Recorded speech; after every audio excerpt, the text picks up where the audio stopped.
नमस्कार बच्चा लोग, welcome to hard and deep physics with Hardeep sir. आप लोगों को पता है कि 11वीं क्लास की हम आपका चैप्टर नंबर 2 चल रहा है और वो लगभग हम समाप्ति की ओर बढ़ रहे हैं और तीसरा चैप्टर शुरू करने के काफ़ी क्लोज़ हैं, काफ़ी निकट हैं। तो आप लोगों को पता है कि हमने पिछला जो लेक्चर किया था उसके अंदर मैंने आपको पिछले 2 लेक्चर जो हमने पढ़े हैं छोटे छोटे, उन दोनों में मैंने आपको बताया था त्रुटियों का संयोजन, कॉम्बिनेशन ऑफ एरर्स। अब देखिए, कॉम्बिनेशन ऑफ एरर्स या त्रुटियों का संयोजन जो है वो हम 3 पार्ट में कर चुके हैं, 3 तरीके से। मैं आपको दोबारा बता रहा हूँ और आपको न्यूमेरिकल जो है जब सॉल्व करोगे, जैसे ये वाला न्यूमेरिकल मैंने आपको आज करवाना है, तो ध्यान से सुनते जाना। ये एक न्यूमेरिकल आपका क्लियर हो गया, सारे आगे वाले न्यूमेरिकल आप आराम से सॉल्व कर दोगे, क्योंकि क्वेश्चन जो आना है पेपर के अंदर वो इसी तरीके के न्यूमेरिकल का आना है और कोई नहीं आना। तो देखिए, सबसे पहला पार्ट मैंने क्या करवाया था, त्रुटियों का योग और घटाव, यानी कि addition and subtraction of errors. उसके अंदर मैंने बताया था कि अगर आपको पता है कि ए के अंदर अगर एरर डेल्टा ए है और बी के अंदर अगर त्रुटि डेल्टा बी है, एरर डेल्टा बी है, तो ए प्लस बी और ए माइनस बी, यानी कि ए प्लस माइनस बी मैं कंबाइंड लिख देता हूँ। इसके अंदर जो त्रुटि होगी ना, वो delta A plus delta B आपको सीधा जोड़ कर देना है, सीधा एडिशन कर देना है। ए के अंदर एरर डेल्टा ए है, बी में त्रुटि एरर डेल्टा बी है, तो ए प्लस बी या ए माइनस बी दोनों के अंदर एरर सेम होता है। कितना होता है? ए delta A plus minus delta B, यानी कि sorry, delta A plus minus नहीं होता, यहाँ ओनली प्लस होता है, delta A plus delta B, यानी कि ए प्लस बी की त्रुटि भी ये होती है, एरर भी ये होता है, ए माइनस बी का एरर या त्रुटि भी यही होती है। तो एरर जो होता है वो क्या रहता है? बिल्कुल सेम रहता है। उसके बाद देखिए, गुणा की बात की थी, मल्टीप्लाई या प्रोडक्ट की। अगर ए गुणा बी है तो उसका एरर, और अगर ए बटे बी, ए अपॉन बी है, उन दोनों का एरर क्या होता है? सेम रहता है। कैसे? जैसे z की वैल्यू अगर a गुणा बी है तो डेल्टा z बटे z जो होगा वो होगा डेल्टा a बटे a प्लस डेल्टा b बटे b, ये होता है। और अगर ये चीज़ a बटे b है ना, a अपॉन b, तो a अपॉन b के केस में जैसे यहाँ पे a डिवाइड बाय b ना हो, मान लीजिए जैसे मैंने इरेज कर दिया, a गुणा b ना हो, यहाँ पर अगर लिखा हुआ हो क्या? a बटे b, तो भी आपको क्या लिखना है? डेल्टा z बाई जेड, ये सेम ही लिखना है। ठीक है। उसके बाद आया था घात में त्रुटि, एरर इन पावर्स। तो पावर्स का जो एरर था वो मैंने आपको बताया था कि जैसे यही क्वेश्चन है, इस क्वेश्चन को सॉल्व करते हैं। इन्होंने क्या बोला है, ए के अंदर परसेंटेज एरर 1% है। अब देखो, परसेंटेज एरर क्या होता है, प्रतिशत त्रुटि क्या होती है? डेल्टा ए बटे ए गुणा 100, ये होती है। Delta a upon A into 100, ये परसेंटेज एरर होता है। ये मैं आपको बता चुका हूँ, जब परसेंटेज एरर हमने पढ़ा था ना, जब हमने प्रतिशत त्रुटि पढ़ी थी, 4 त्रुटियाँ पढ़ाई थी मैंने पिछले से पिछले लेक्चर में, 4 त्रुटियाँ। उसका लिंक डिस्क्रिप्शन में भी है और आपको ऊपर आई बटन पे क्लिक करो, वहाँ भी मिल जाएगा। तो डेल्टा ए बटे ए गुणा 100%, ये कितनी दी हुई है? 1% दी हुई है। फिर डेल्टा बी बटे बी, डेल्टा बी बटे बी गुणा 100%, ये कितनी दी हुई है? देख सकते हो, बी के लिए दी हुई है 3%, सी का 4%, डी का 2% दिया हुआ है। ठीक है। तो आपको जो क्वेश्चन है ना वो यहीं तक करना है, राशि में प्रतिशत त्रुटि कितनी है ये नहीं करना। अगला पार्ट, पी में एरर पूछा है, तो पी में एरर पूछा है तो क्या ज्ञात करना है? पी में error delta P into P, delta P upon P into 100% ज्ञात करना है।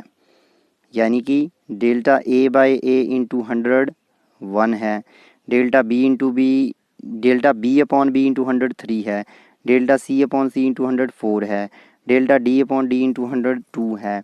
पूछा क्या है? Delta P upon P into 100, और पी हमारे पास ये रहा। तो जब भी आप डेल्टा पी अपॉन पी करोगे, पहले तो सीधी सी बात है, जो भी टर्म है तीनों, तीनों को लिख लिया करो, delta a upon a plus delta B upon b, थोड़ी थोड़ी जगह छोड़ के, प्लस डेल्टा सी upon c plus delta D upon d. और जिसकी जितनी जितनी घात है, जितनी जितनी पावर है, वो उसके गुणा में लगा दो। ए की पावर 3 है, 3 इसको गुणा में लगा दो। बी की पावर देखो 2 है, 2 इसके गुणा में लगा दो। सी की पावर देखो अंडर सी का मतलब सी की पावर आधी, तो हाफ लगा दो मल्टीपल। डी की पावर 1 है तो 1 लगा दो। अब 100 से मल्टीप्लाई करके इनकी वैल्यू रख दो, आंसर आ जाएगा। समझ आई बात क्या कह रहा हूँ? कि परसेंटेज एरर फिजिकल क्वांटिटी का percentage error in A B and C are 1%, 3%, 4% and 5% respective to 2% respectively. Find percentage error in P.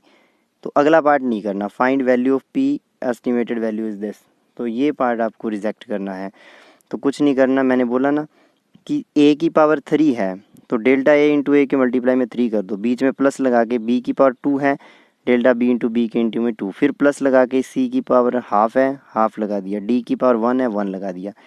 100 से मल्टीप्लाई किया into 100, delta A into 100 into 100 into 100, और इसका 1 ही था मल्टीप्लाई में, डेल्टा डी बाई डी के गुणा में 1 है उसको छोड़ दिया, सीधा लिख दिया। ध्यान रखो, चाहे कोई चीज़ डिवाइड में है नीचे, चाहे कोई चीज़ गुणा में है ऊपर, सबके बीच में प्लस ही लगेगा। जितनी राशियां हैं, जितनी क्वांटिटीज़ हैं, यहाँ 3 है, ये 4 हैं, यहाँ ए बी सी और डी, सबके साथ 100% लगा के सबके साथ उनका घातों का गुणा करके सॉल्व कर लो।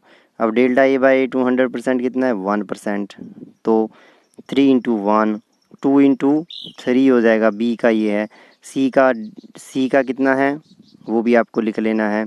सी का कितना है? यहाँ हाफ है, देखो यहाँ पे ये वो टर्म मिस हो गई, आपको याद रखना है। यहाँ हाफ इंटू सी भी है, सी का 4 है, delta C by C into 100, वो टर्म यहाँ से क्या हो गई है? मिस हो गई है। ध्यान रखना है, यहाँ से सी वाली टर्म मैंने लिखी नहीं है बाय मिस्टेक, तो वहाँ एक टर्म और आएगी प्लस 1/2, यही वाली टर्म, उसको 100 से गुणा कर दो, delta C by C into 100, ठीक है। और इसकी वैल्यू कितनी है? सी की 4, तो 4 इंटू हाफ, तो 4 इंटू हाफ, और ये आ जाएगा 3 इंटू 1, ये क्या आ जाएगा? पी में प्रतिशत त्रुटि बराबर में परसेंटेज एरर इन पी, क्योंकि 100 का मल्टीप्लाई तो इधर भी होगा, सब जगह हुआ है, तो इसका मतलब क्या है? इसका मतलब यही है, परसेंटेज एरर इन पी, इसका मतलब ही ये है पी में प्रतिशत त्रुटि। सबको जोड़ दो, 3 3 दूनी 6, ये 2 से कट गया, 4 दूनी 2 दूनी 4 और 2 2 2 4 4 और 6 10 और 3 13%, इसका क्या आ गया? आंसर आ गया। तो कोई भी चीज़ हो, मान लीजिए कुछ भी है, x बराबर कुछ भी दे दिया, m की पावर n, r की पावर q बटे l की पावर छोटा x, कुछ भी, तो जब आपको delta x by x into 100% निकालना है, सीधी सी बात है, डेल्टा m बटे m के गुणा में n लग जाएगा उसकी घात, ठीक है, गुणा में 100 कर दो, इसके गुणा में q लग जाएगा और इसके गुणा में x लग जाएगा, निकाल सकते हो। जैसे अगला क्वेश्चन देखो, सेम वैसा ही क्वेश्चन है, इंग्लिश वाले देखिए, बिल्कुल इस क्वेश्चन को डरने की ज़रूरत नहीं, कुछ है ही नहीं। क्या है देखो, x दिया हुआ है a² b³ upon c under root D, a का एरर दिया है 2%, b का एरर दिया है 1%, c का दिया है 3%, d का दिया है 4%। तो कुछ करना नहीं है, a का एरर कितना है? 2%, मतलब delta a by 200 2%, delta b by b into 100 1%, delta c by c into 100 3%, ठीक है, और delta d by d into 100 कितना है? 4%। ये आपको चारों मिल गए, ये चारों आपको पता है। अब क्या करना है? डेल्टा x बाई एक्स निकालना है। तो delta x by x, delta x by x मैंने बताया ना आपको, कैसे निकालोगे? चारों डेल्टा a बाई ए लिख लो थोड़ी भी आगे जगह छोड़ के डेल्टा b बाई बी को गुणा में कुछ लिखेंगे, डेल्टा c बटे सी लिख लो और डेल्टा d बटे डी लिख लो। अब आप खुद बताओ कि डेल्टा a बटे ए के आगे क्या लगेगा? तो आपको पता ही है, डेल्टा a बटे ए के गुणा में यहाँ क्या लगेगा? तो उसकी पावर 2 लगेगी, तो 2 का गुणा हो जाएगा। डेल्टा b बटे बी के आगे उसकी पावर 3 का गुणा होगा, डेल्टा c बटे सी के आगे 1 का गुणा, क्योंकि इसकी पावर 1 है, d की पावर आधी है, अंडर रूट का मतलब आधी, तो ये लगा दी सारी की सारी पावर। समझ आ गया होगा? यानी कि यहाँ से देखिए a की पावर क्या है, 2 है, तो a की पावर 2 है, तो मैंने क्या कर दिया यहाँ पर, a की पावर 2 है, तो यहाँ पर मैंने क्या कर दिया, a की पावर 2 है तो डेल्टा a बटे a के गुणा में 2 लगा दिया। b की पावर 3 है, डेल्टा b बटे b गुणा में 3 लगा दिया, 3। 1 का गुणा हो गया डेल्टा c बाई सी और d के साथ आधे का गुणा हो गया। यही काम किया है, ये देखिए।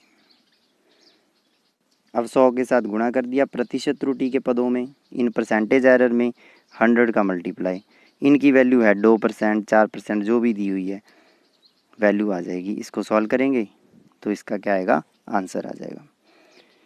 ठीक है दोस्तों, बहुत ही आसान है, बिल्कुल भी इसमें डिफ़िकल्ट नहीं है कुछ भी।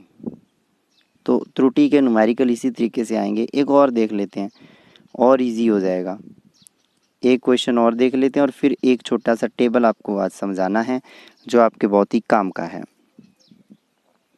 एक घन की लंबाई और द्रव्यमान के मापन में अधिकतम प्रतिशत त्रुटि 2% और 3% है। यानी कि लंबाई मापते हैं तो कितनी त्रुटि आती है, 2%। और घन कैसे होता है आपको पता है, ऐसे बनाते हो। घन कैसे बनाते हो, ऐसे बनाते हो। यानी कि घन क्या होता है, जिसकी तीनों भुजाएं क्या होती हैं, बिल्कुल एक जैसी होती हैं, और तीनों भुजाएं क्या होती हैं, ए ऐसी होती है ना। और घन का आयतन क्या होता है, a की पावर 3 होता है। घन का आयतन v बराबर a की, आयतन को v से लिखते हैं, volume of cube a cube होता है। ठीक है, घनत्व के मापन में त्रुटि बताओ। ठीक है, और घनत्व आपको पता है डेंसिटी, वही maximum error in measurement of length and mass. अब देखिए द्रव्यमान है एक, मास द्रव्यमान 3% होता है, उसमें त्रुटि 3% बताई है। Cube A R 2%, 3% respectively. What will be error in density of cube. और देखिए इतनी सी बात है, घनत्व होता है द्रव्यमान बटे आयतन, density is equal to mass upon volume, mass upon volume, और वॉल्यूम होता है भुजा की पावर 3, साइड क्यूब साइड की पावर 3 होता है, भुजा की पावर 3। मास को मैं m से लिख दूं, वॉल्यूम को v से लिख दूं, तो density is equal to mass upon volume, यानी कि द्रव्यमान बटे आयतन। आयतन होता है a की पावर 3, तो आयतन को लिख दे a की पावर, यानी कि m बटे a क्यूब क्या है, d है। अब देखिए m क्या है, द्रव्यमान, a क्या है, भुजा। तो द्रव्यमान के अंदर यानी कि मास के अंदर एरर है 3%, यानी कि डेल्टा m बटे m इंटू 100 जो करोगे ना, वो कितना आएगा, 3। और जो ये है लंबाई में, यानी कि delta a by a into 100 जो करोगे ना, वो आएगा 2। समझ गए बात। 3% किसका है, मास का, तो delta m by m into 100 होगा 3, और delta a by a into 100 होगा 2। तो वही करेंगे, देखो डेंसिटी हो गया मास अपॉन वॉल्यूम, और वॉल्यूम को मैंने क्या लिख दिया, a क्यूब। अब मैंने आपको पहले ही बोला था, इसका करोगे डेल्टा d बटे d, m का करोगे डेल्टा m बटे m, a का करोगे डेल्टा a बटे, उसकी घात 3 है, उसके गुणा में आ जाएगी, होगी बात, घात को गुणा में ले आई। अब गुणा 100 कर दिया, और अभी पढ़ा द्रव्यमान की त्रुटि 3%, ये 3% हो गया। इसकी क्या डेल्टा है बाई 2%, तो 2% इंटू 3, 6 प्लस 3 9%। तो इसका आंसर क्या आ गया, ये रहा 9%, यानी कि 9%। तो ये तरीका है ज्ञात करने का, काफ़ी आसान है इसमें। ये आपके क्या है, क्वेश्चन कंप्लीट हो गए। क्या हो गए, क्वेश्चन कंप्लीट हो गए त्रुटि ज्ञात करने के। तो बहुत ही आसान है, आपको कोई भी क्वेश्चन आ जाए एरर फाइंड कर सकते हो। ठीक है, अब देखिए कुछ चीज़ पूछी जाती है, आपके जितने भी एग्ज़ाम होते हैं उसमें, अभी जो फिज़िक्स जब शुरू करते हो तो फिज़िक्स की दृष्टि से ये बहुत ही इम्पोर्टेंट रहता है, और आपको ये पता भी होना चाहिए। देखिए कुछ पूर्व लग्न है, कुछ अनुलग्न है, या पूर्व लग्न है, इसमें मैंने बताए हैं किसको क्या लिखना है। 10 की पावर के बारे में मैं आपको अच्छे से समझा चुका हूँ। 10 की घात जहाँ पे हो ना -1, उसको आप बोलते हो डेसी, और उसको लिखते हो छोटे d से। जहाँ 10 की घात हो -2, उसको बोलते हो सेंटी, सी। 10 की पावर -3 को बोलते हो मिली, m। 10 की पावर -6 को बोलते हो माइक्रो, और ये म्यू होता है, इसको किससे लिखते हो, म्यू से। एक तो होता है वी, एक होता है यू। जब तो आप क्या करते हो, यू के आगे पूछ लगा देते हो, वो तो बन जाता है mu, M U mu, M U mu. और जब आप वी की पूंछ बढ़ा देते हो ऐसे, ठीक है, जब आप वी की पूंछ बढ़ा देते हो ऐसे, तो वो बन जाता है न्यू, एन यू न्यू, ठीक है ना।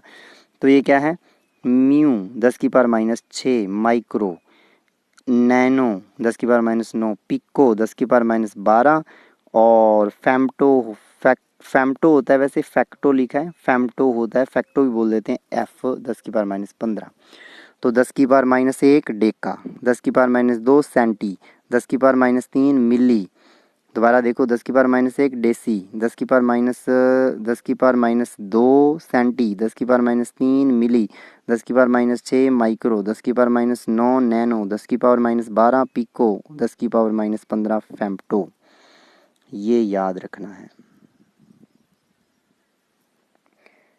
10 की पावर 1 डेका। अब देखो, ये तो माइनस में थी पावर,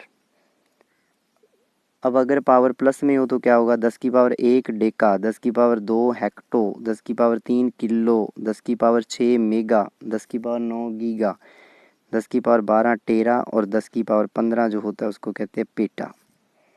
ये आपकी सारी की सारी पावर है, इसको याद कर लेना अच्छे से। ये आपका आज का लेक्चर था। लेक्चर सुनने के लिए बहुत बहुत धन्यवाद। अच्छा लगा हो लेक्चर से चैनल सब्सक्राइब करो, अपने दोस्तों से शेयर करो। आपका बहुत बहुत धन्यवाद। थैंक्स।